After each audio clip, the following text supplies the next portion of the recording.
할렐루야! 4월 23일 화요일입니다. 오늘 새로운 은혜 함께 시작하시겠습니다. 참 좋으신 아버지 감사를 드립니다. 오늘도 귀한 날을 우리에게 열어주시고 말씀으로 오늘 하루를 시작하게 하시니 감사를 드립니다. 주님, 우리의 생각과 우리의 모든 관점을 뛰어넘어 일하시는 주님을 바라볼 수 있는 영안이 활짝 열려지기를 원합니다.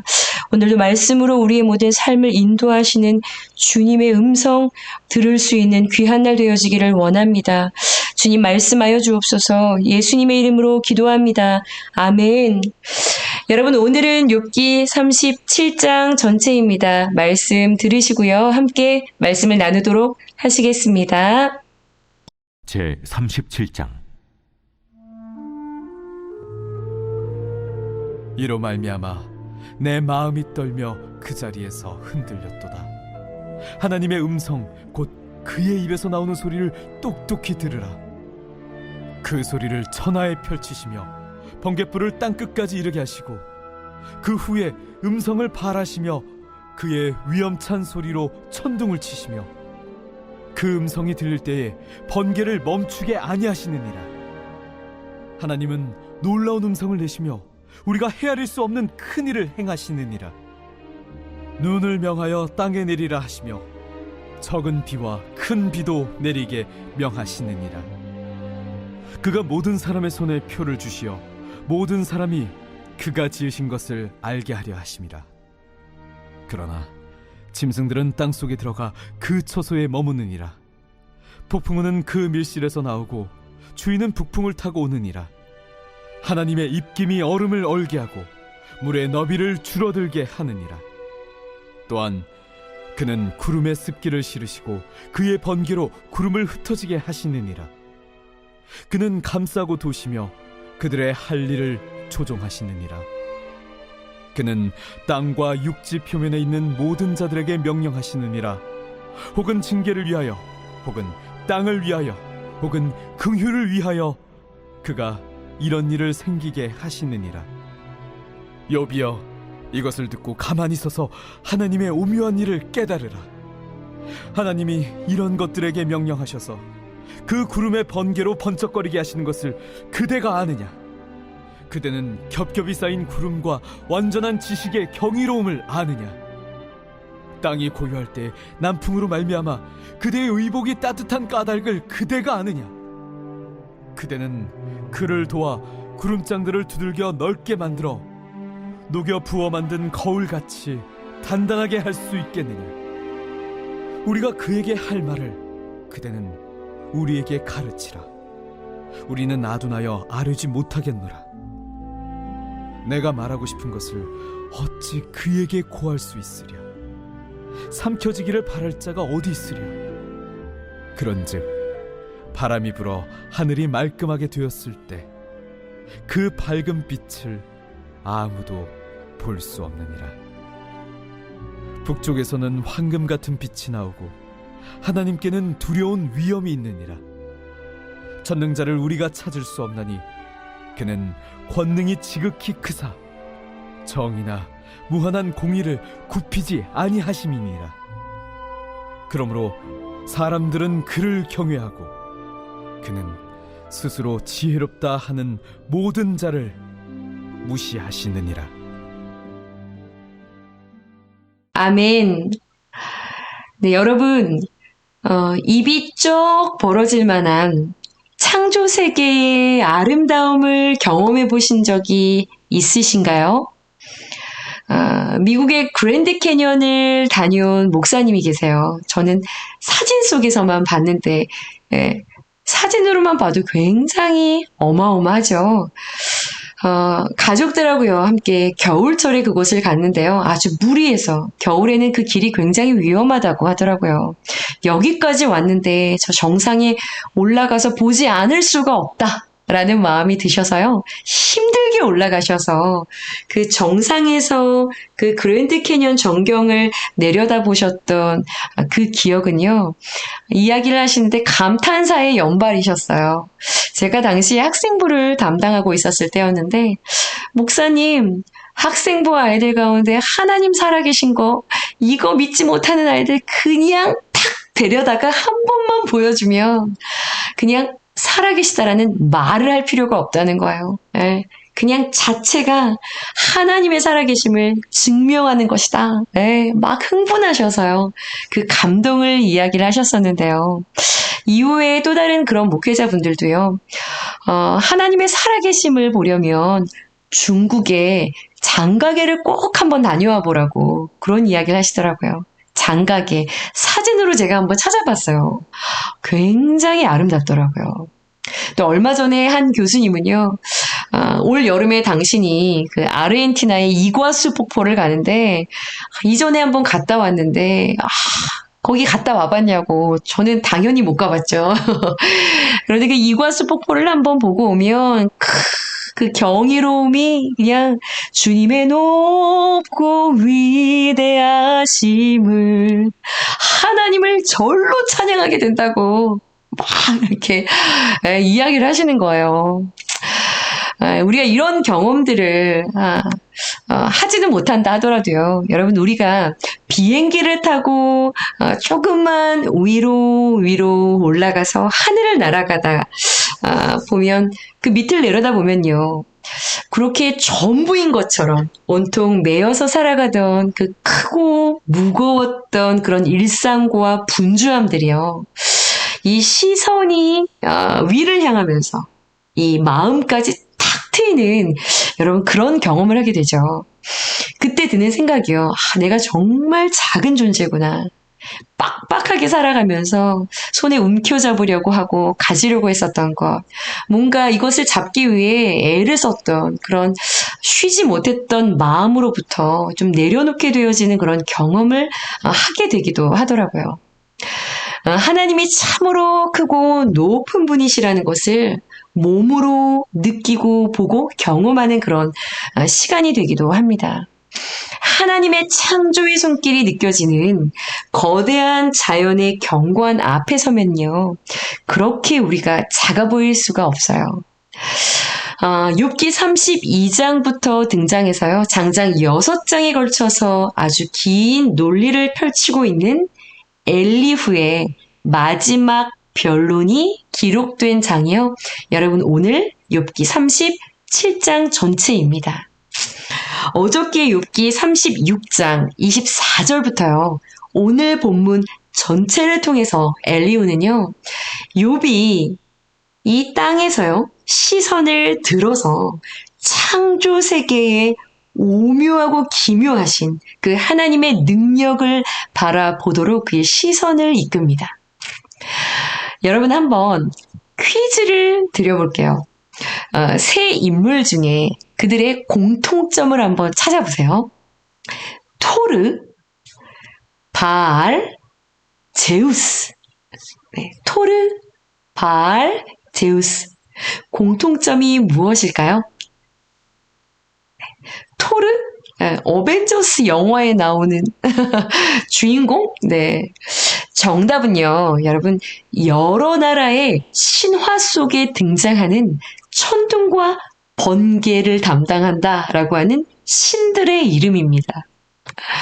어느 나라 신화에나 반드시 존재하는 이 허구의 인물, 그 신이요, 바로 천둥과 번개의 신이라고 하더라고요.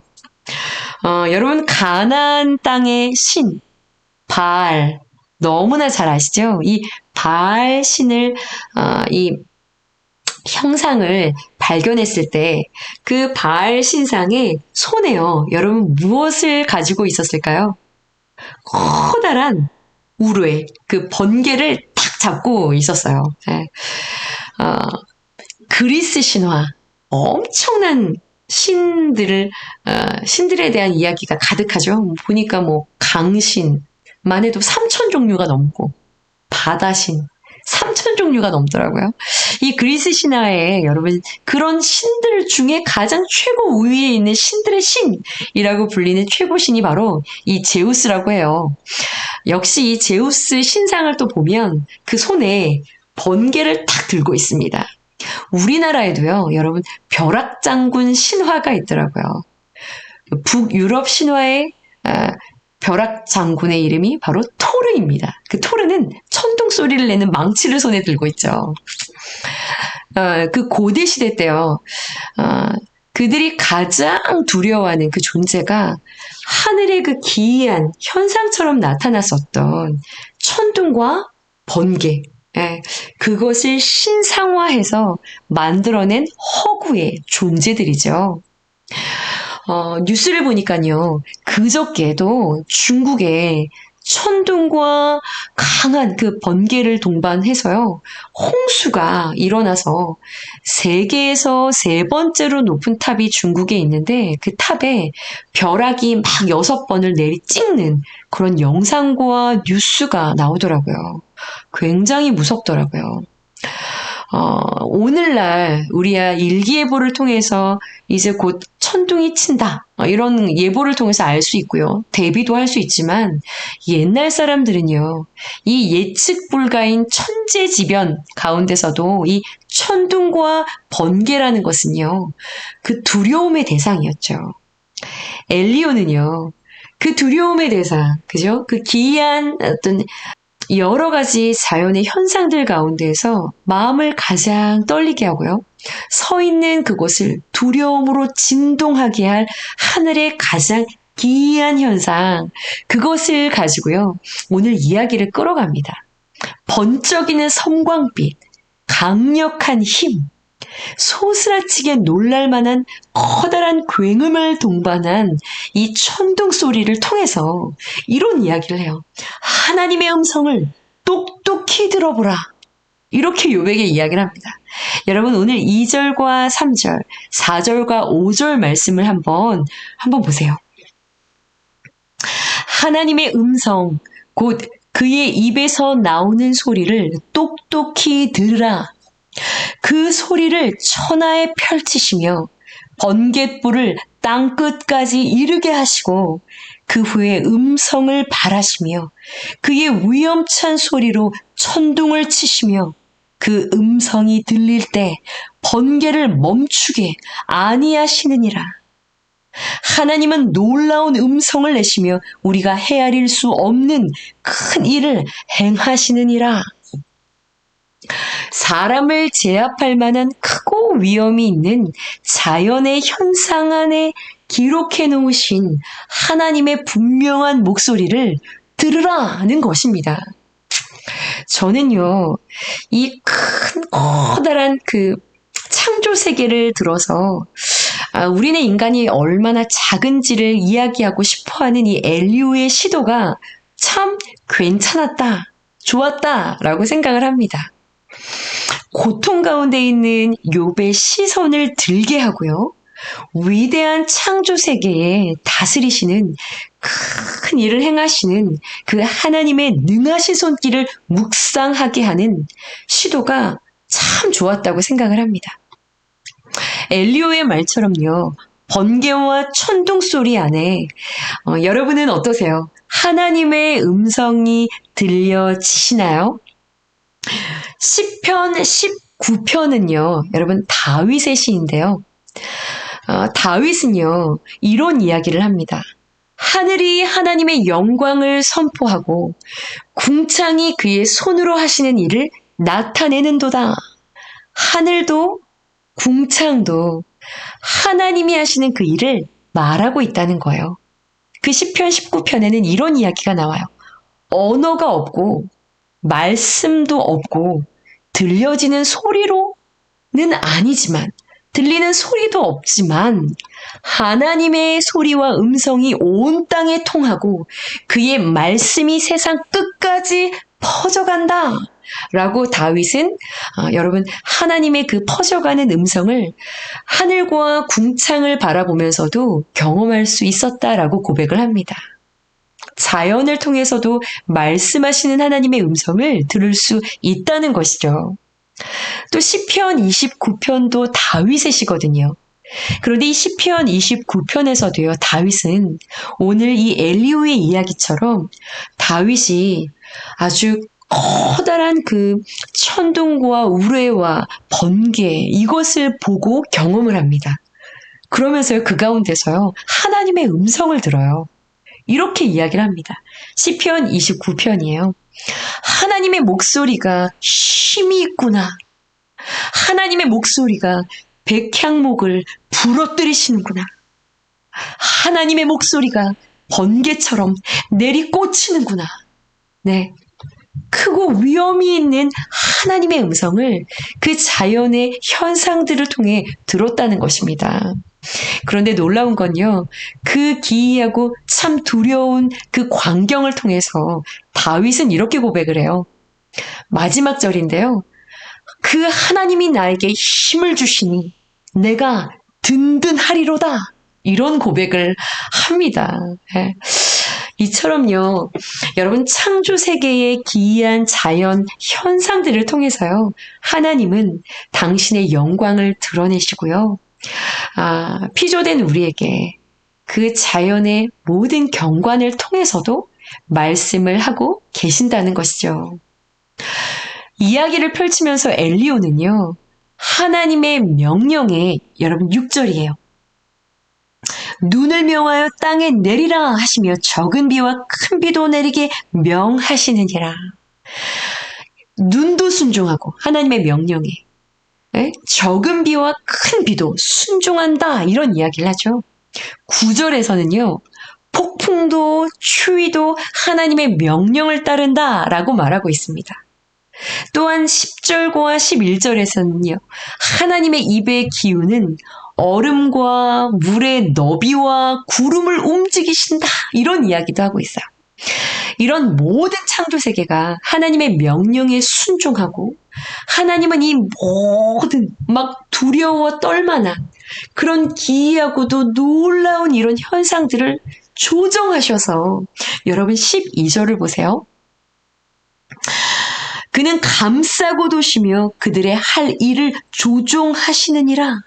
그는 땅과 육지 표면에 있는 모든 자들에게 이것을 통해 명령하시느니라. 이 현상들을 통해서요, 땅과 육지에 살아가는 모든 사람들한테 명령을 하고 계신다는 거예요. 자, 여기까지 좋았어요. 그런데요, 여러분 엘리후가 이어 말하는 13절 한번 보세요. 13절에서 이렇게 이야기를 해요. 그 완전하신 하나님이 이 모든 창조물들을 조정하고 명령하셔서 결국 하나님이 하시는 일이 바로 이것이다 라고 엘리후는 이야기를 하고 싶었어요. 13절입니다.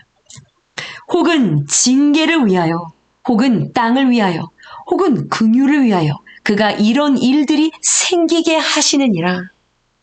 사람을 징계하는 일을, 혹은 긍휼을 위해 이런 모든 창조 세계에 명령을 내리시고요. 이곳을 위해서요, 징계를 위해서, 긍휼의 어떤 일들을 위해서 이 모든 창조물들이 명령에 순종을 한다는 이야기예요. 여러분, 그저께 중국에서 일어난 천둥과 번개로 인해서 굉장히 어려움을 겪더라고요. 자, 중국에 일어난 천둥과 번개와 폭우가 중국 땅을 향한 하나님의 징계와 징벌이었을까요? 만약 그것이 하나님의 징계와 징벌이었다라고 하면 이것은 굉장히 중국인들에게 상처가 아니었을까요? 엘리후는요, 결국 이 모든 창조 세계의 질서가 상과 벌을 내리기 위한 하나님의 징벌의 수단으로 결론을 짓고 있는 것입니다. 이렇게 이야기한 것은요, 결국 욥에게 네가 당한 그 일이 하나님의 징계이고 하나님의 벌인데, 이 창조 세계도 순종하며 하나님의 질서를 따르는데 너는 그 질서 앞에서 하나님을 불의한 분으로 만들고 있느냐? 좀 겸손해라. 너에게 일어난 일은 하나님의 징계이다. 이런 이야기를 하고 있는 것입니다. 14절이요. 욥이여, 이것을 듣고 가만히 서서 하나님의 오묘한 일을 깨달으라. 이 모든 창조 세계의 질서를 통해서 좀 듣고 하나님의 오묘한 일하심을 좀 깨달으십시오. 이런 말을 하고 있는 것입니다. 그리고 15절부터 18절까지는요. 욥이 얼마나 무능한 자인지를 깨닫게 하려는 질문을 던집니다. 그 질문의 핵심은요. 욥 당신이 아십니까? 욥 당신이 할 수 있습니까? 이것이 핵심이에요. 질문의 핵심. 이것은요. 이제 내일 하나님이 오셔서요. 욥에게 하시는 그 이야기들과 굉장히 흡사한 그런 질문입니다. 알고 있느냐? 할 수 있느냐? 제가 말씀을 묵상하면서 그러니까 이 사람 엘리후는 참 사람들 가운데서도 참 뛰어난 그런 교인 중에 교인을 대표하고 있는 것이 아닌가 그런 생각이 들었어요. 욥, 당신이 얼마나 보잘것없고 초라한 존재인지를 좀 깨달으십시오. 전체에 걸쳐서 그런 이야기를 하고 있는 것입니다. 그러면서요. 오늘 본문의 24절 가장 끝절에 이렇게 이야기하지요. 하나님은 스스로 지혜롭다라고 하는 모든 자들을 무시하신다. 이렇게 결론을 짓습니다. 인과율로 가득한 자신의 변론을요. 결국 이 말씀으로 끝을 냅니다. 엘리후의 시도가 여러분 서두에도 말씀드린 것처럼 참 탁월했다라고 생각합니다. 위대하신 하나님을 드러냈고요. 그 앞에서 상대적으로 너무나 작은 그런 우리네 인간에 대해서 너무나 잘 알고 있었던 그런 엘리후. 그러나 아이러니하게도요. 엘리후는요.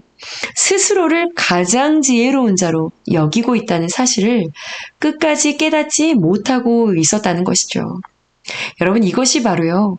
우리들의 모습이 아닌가 그런 생각이 들었습니다. 이유가 있으니 하나님을 믿는 것이 아닌가 라는 그런 사단의 반론에 모든 축복이 끊어져 버렸던 욥. 그것이 시작이었죠. 이 시작을 세 친구도 그리고 엘리후도 욥도 알지 못하는 이 상황 속에서요. 여러분 엘리후가 트집을 잡았던 욥이 끝까지 견지하고 있었던 그 마지막 욥의 신앙의 고백이 무엇이었을까요? 네, 토요일 그 주일 큐티 때 저희가 다루지 않고 지나갔었던 본문 중에 기록이 되어 있었는데요. 35장 14절입니다. 욥이 끝까지 유지했었던 자세가 있었어요. 이런 말씀을 욥이 이야기합니다. 이런 고백을 이야기합니다. 하나님은 배울 수 없고 내가 당한 이 일의 판단하심은 오직 그 앞에 있으니 나는 하나님을 기다릴 뿐이라. 이런 고백을 했습니다. 하나님은 볼 수 없고 일의 판단은 오직 그분께 있으니 나는 그분이 오셔서 나에게 말씀하실 때까지 나는 그저 내가 할 수 있는 것은 기다리는 것뿐이다. 라는 고백이었어요. 하나님을 향한 믿음에서요. 흔들리지 않고 있는 욥을 보면서요. 여러분 마음에 감동이 일어나지 않으시나요? 하나님을 향한 신의를 지켜낸다는 것, 세상을 살아가면서 믿음을 지키는 자로요. 하나님의 명예를 지키는 자로 정말 우리 모두가 오늘의 욥처럼 그 고백처럼 여러분 서기를 원합니다. 어떠한 형편 속에서도요. 나를 창조하신 사랑의 주님을 내가 믿음으로 바라보겠습니다. 아멘이시죠? 이러한 고백으로요. 창조의 주님을 여러분 어떠한 형편에서도 찬양할 수 있는 그러한 저와 여러분들의 하루가 되어지기를 간절히 축복합니다. 오늘도 여러분 놀라운 창조 세계 가운데 말씀하시고 임재하시고 일하시는 그 주님을 발견하시면서 찬양이 주님을 향한 찬양이 멈추지 않는 그런 고백이 넘치는 귀한 하루가 되어지시기를 여러분 간절히 축복합니다. 함께 기도하시겠습니다.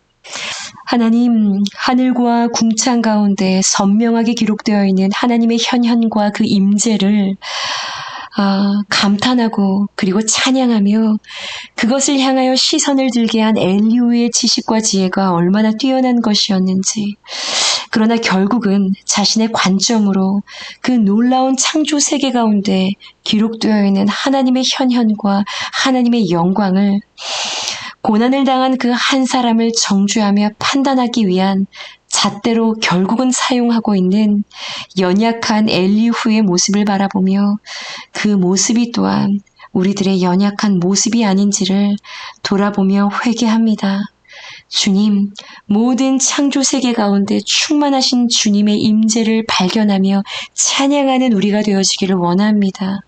또한 발견한 그 주님을 기뻐하는 기쁨으로 아버지, 먼저 우리가 충만하여지고 그 충만함으로 아직 그 충만함에 이르지 못한 연약한 영혼들과 슬픔과 고난과 고통 가운데 머물러 있는 내 주변의 모든 지체들을 향한 눈물의 기도로 그들을 섬길 수 있는 사랑이 우리 안에 균형 잡힌 믿음의 신앙의 모습으로 날마다 성숙을 더해갈 수 있는 우리 모두가 되어지기를 원합니다.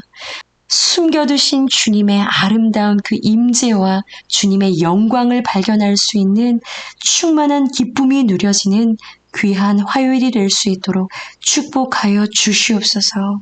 주님 감사드리며 사랑하는 주 예수님의 이름으로 감사하며 기도드렸사옵나이다. 아멘. 아멘. 여러분 기도하시면서 오늘도 넉넉히 승리하시는 귀한 날 보내시기를 간절히 소원합니다. 기도하시겠습니다.